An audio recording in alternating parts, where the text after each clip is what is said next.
हज़रत मूसा अलैहिस्सलाम का शुमार अल्लाह के जलील अल-कदर अंबिया में होता है।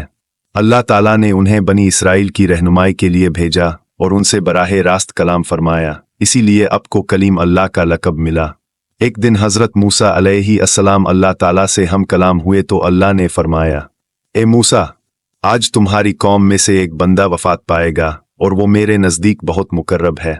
इसकी नमाज जनाजा पढ़ने जाना। हज़रत मूसा अलैहिस्सलाम हैरान हुए कि ये मुकर्रब बंदा कौन है। वो फ़ौरन इस बस्ती में गए जहाँ वो शख्स रहता था, लेकिन जब वहाँ पहुँचे तो देखा कि वो एक गरीब और कमज़ोर आदमी था जो किसी के पास ज़्यादा उठता बैठता भी नहीं था। लोग भी इसे ज़्यादा अहमियत नहीं देते थे।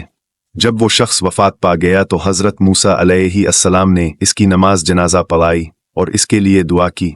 बाद में हज़रत मूसा अलैहिस्सलाम ने अल्लाह ताला से पूछा, ए मेरे रब, ये बंदा कौन था जिसका मकाम तेरे नज़दीक इतना बुलंद था? अल्लाह ताला ने फरमाया, ए मूसा, ये बंदा दुनिया में कोई बड़ा आलम आबिद आज़ाहिद नहीं था, मगर इसके दिल में एक नेक सिफत थी।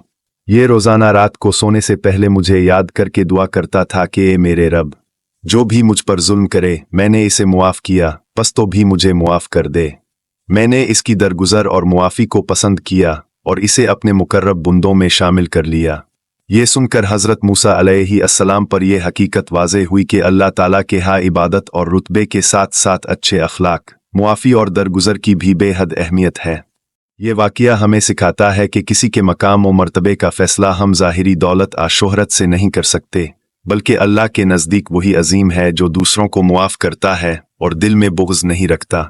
हमें भी चाहिए कि हम अपने दिल को साफ़ रखें, दूसरों को मुआफ़ करें और अल्लाह की रहमत के तलबगार रहे। क्या आपको ये वाक़या पसंद आया? मज़ीद ऐसे ईमान अफरोज़ वाक़यात सुनना चाहते हैं?